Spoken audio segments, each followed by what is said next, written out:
യുവത്വം, ഉണരണം മാതൃത്വം, ലഹരിക്കെതിരെ അമ്മമാരോടൊപ്പം എന്നീ മുദ്രാവാക്യങ്ങൾ ഉയർത്തി വനിതാ ദിനത്തിൽ Irikkur government higher secondary school SPC യൂണിറ്റിന്റെ നേതൃത്വത്തിൽ വിവിധ പരിപാടികൾ സംഘടിപ്പിച്ചു. യുദ്ധവിരുദ്ധ സന്ദേശം ഉയർത്തിക്കൊണ്ട് Irikkur government higher secondary school student police cadet, junior red cross, സാമൂഹ്യശാസ്ത്ര ക്ലബ്ബ്, ഉറുദു ക്ലബ്ബ് എന്നിവയുടെ നേതൃത്വത്തിൽ പീസ് വോക്ക് സംഘടിപ്പിച്ചു. ഹെഡ് മിസ്ട്രസ് VC ശൈലജ യാത്ര ഫ്ളാഗ് ഓഫ് ചെയ്തു. സുനിൽകുമാർ പള്ളോലിടം യുദ്ധവിരുദ്ധ സന്ദേശം നൽകി. Staff secretary EP Jayaprakash, senior assistant AC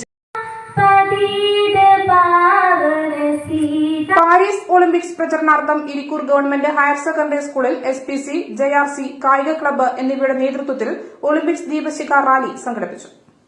school principal Reena ദീപശിഖ തെളിയിച്ചു. ദീപശിഖ സീനിയർ SPC കേഡറ്റ് N ഹൻഷദയിൽ നിന്ന് സീനിയർ അസിസ്റ്റന്റ് AC റുബീന ഏറ്റുവാങ്ങി. Community police officer VV Sunesh, JRC ഉപജില്ലാ convener T Valsalan, PP Sajith Kumar, CB Peter. Sreekandapuram government higher secondary school ഗ്രൌണ്ടിൽ വെച്ച് നടന്ന ഇരിക്കൂർ ഉപജില്ലാ സബ് ജൂനിയർ ഫുട്ബോൾ ചാമ്പ്യൻഷിപ്പിൽ Irikkur government higher secondary school ജേതാക്കളായി. ഫൈനൽ മത്സരത്തിൽ നെടുങ്ങോം ഗവൺമെന്റ് ഹയർ സെക്കൻഡറി സ്കൂളിനെ എതിരില്ലാതെ 3 ഗോളിന് തോൽപ്പിച്ചാണ് കിരീടം കരസ്ഥമാക്കിയത്. കഴിഞ്ഞ ദിവസം നടന്ന ജൂനിയർ വിഭാഗം ഉപജില്ലാ മത്സരത്തിലും സുബ്രതോ കപ്പിലും സ്കൂൾ ടീം കിരീടം നേടിയിരുന്നു. പരിമിതമായ ഗ്രൌണ്ട് സാഹചര്യങ്ങളെ മറികടന്നാണ് ഈ മിന്നും വിജയം